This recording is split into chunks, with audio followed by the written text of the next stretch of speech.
दोस्तों, यहाँ आपको दिल दहला देने वाली हॉरर कहानियां देखने को मिलती हैं। लेकिन हमने देखा है कि बहुत से लोग वीडियो तो देखते हैं, पर उसे लाइक नहीं करते और चैनल को सब्सक्राइब करना भूल जाते हैं। अगर आप सच में ऐसी और डरावनी कहानियां देखना चाहते हैं, तो आपका एक छोटा सा सपोर्ट हमारे लिए बहुत मायने रखता है। वीडियो को लाइक जरूर करें और चैनल को सब्सक्राइब करना बिल्कुल मत भूलें, ताकि हम आपके लिए ऐसी ही और भी खौफनाक कहानियां जल्दी जल्दी लेकर आ सकें।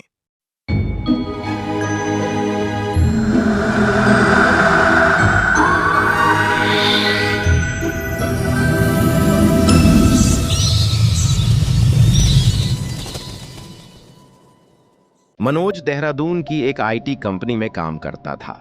अक्सर ऑफिस का काम देर रात तक खिंच जाता था, इसलिए उसका घर लौटना भी काफी देर से होता था। लेकिन उसे क्या पता था कि एक रात घर लौटते समय वह ऐसी भयावह घटना का सामना करेगा जो उसकी जिंदगी की आखिरी रात बन जाएगी।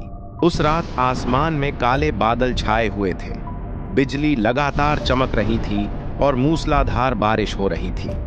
सड़कें लगभग सुनसान थीं। मनोज का दोस्त, जो रोज उसके साथ घर जाता था, उस दिन छुट्टी पर था, इसलिए मनोज को अकेले ही ऑफिस से निकलना पड़ा।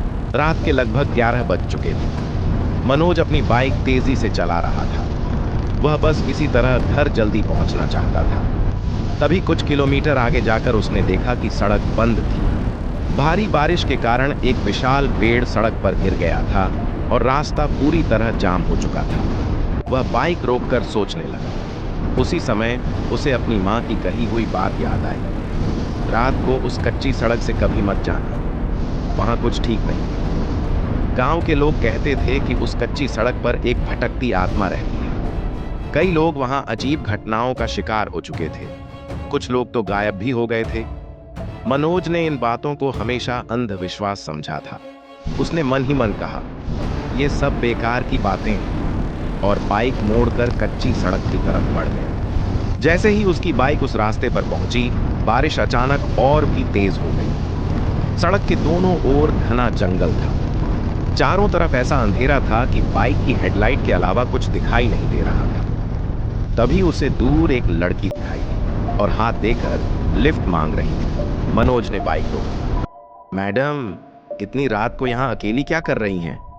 लड़की ने धीरे से सिर उठाया। मैं रास्ता भटक गई हूँ, क्या आप मुझे किसी होटल तक छोड़ सकते हैं? उसकी आवाज अजीब तरह से धीमी और ठंडी थी। मनोज को कुछ अटपटा लगा। इतनी तेज बारिश में भी लड़की के कपड़े बिल्कुल साफ थे। उसके शरीर पर बारिश की एक भी बूंद नहीं थी। फिर भी उसने सोचा कि शायद उसे मदद की जरूरत हो। लड़की बाइक पर बैठ गई। कुछ मिनटों तक दोनों चुप रहे, लेकिन तभी मनोज को महसूस हुआ कि बाइक का वजन धीरे धीरे बढ़ता जा रहा है। ऐसा लग रहा था जैसे पीछे कोई इंसान नहीं, बल्कि कोई भारी चीज बैठी हो। उसने शीशे में देखने की कोशिश की, लेकिन अंधेरे में कुछ साफ दिखाई नहीं दिया। तभी उसे अपने कान के बिल्कुल पास किसी की फुसफुसाहट सुनाई दी। तेज मत चलाओ। मनोज चौंक गया। उसने पीछे मुड़कर देखा। लड़की बिल्कुल शांत बैठी थी। मनोज का दिल जोर जोर से धड़कने लगा। वह कुछ समझ पाता उससे पहले बाइक कच्ची सड़क से निकलकर मुख्य सड़क पर आ गई और उसी क्षण बारिश रुक गई। सन्नाटा छा गया। मनोज ने राहत की सांस ली। उसने कहा, मैडम, अब बताइए आपको कहाँ जाना है? कोई जवाब नहीं। मैडम, फिर भी कोई जवाब नहीं। इस बार उसने शीशे में देखा और उसके शरीर में जैसे बिजली दौड़ गई। पीछे कोई नहीं था। सीट पूरी तरह खाली थी। मनोज के हाथ कांपने लगे।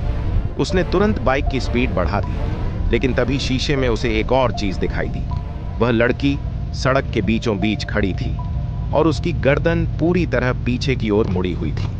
वह मुस्कुरा रही थी, एक ऐसी मुस्कान जिसे देखकर किसी का भी खून जम जाए। मनोज किसी तरह घर पहुंच गया। उसने किसी को कुछ नहीं बताया, लेकिन उस रात असली डर की शुरुआत हुई। जब वह बिस्तर पर लेटा हुआ था, उसे कमरे के किसी कोने से धीमी हंसी सुनाई देने लगी। उसने कमरे की लाइट जलाई। कोई नहीं था। कुछ देर बाद फिर वही हंसी सुनाई दी, इस बार पहले से ज्यादा करीब। उसने खिड़की की तरफ देखा। खिड़की के बाहर वही लड़की खड़ी थी। उसकी आंखें पूरी तरह काली थीं। चेहरे पर एक भयानक मुस्कान थी। अचानक बर्फ जैसी ठंडी हवा कमरे में भर गई। मनोज जोर से चीखा। उसकी मां दौड़कर कमरे में आई, लेकिन तब तक लड़की गायब हो चुकी थी। मनोज खिड़की की तरफ इशारा कर रहा था। उसका पूरा शरीर कांप रहा था और अगले ही पल वह बेहोश होकर जमीन पर गिर पड़ा। अगले दिन डॉक्टर आया। जांच के बाद उसने कहा, अजीब बात है, शरीर में कोई बीमारी नहीं है, लेकिन इसकी हालत ऐसे है जैसे कई दिनों से इसकी सारी ताकत किसी ने खींच ली हो। हर गुजरते दिन के साथ मनोज और कमजोर होता गया। उसका वजन तेजी से घटने लगा। रात होते ही उसे वहीं हंसी सुनाई देती, कभी कमरे के कोने से, कभी बिस्तर के नीचे से, कभी उसके कान के बिल्कुल पास से। तीसरी रात करीब 3 बजे मनोज की आंख अचानक खुली। कमरे में घुप अंधेरा था, लेकिन उसे महसूस हुआ कि कोई उसे घूर रहा है। उसने धीरे धीरे ऊपर देखा और उसकी चीख निकल गई। कमरे की छत पर वही लड़की उल्टी चिपकी हुई थी। उसकी काली आंखें सीधे मनोज को देख रही थीं। फिर उसने एक भयावह मुस्कान दी और फुसफुसाई, अब तुम मेरे हो। अगले ही पल वह छत से कूदकर सीधे मनोज के सीने पर आ गिरी। कमरे में मनोज की आखिरी चीख गूंजी। फिर सब शांत हो गया। सुबह जब परिवार वाले कमरे में पहुंचे तो मनोज मृत पड़ा था। उसकी आंखें पूरी तरह खुली थीं। चेहरे पर ऐसा डर था मानो उसने मौत को सामने से देखा हो। कहते हैं कि आज भी बरसात की रातों में एक लड़की लिफ्ट मांगती दिखाई देती है, और जो भी उसे अपनी बाइक पर बैठा लेता है वह कभी पहले जैसा वापस नहीं लौटता।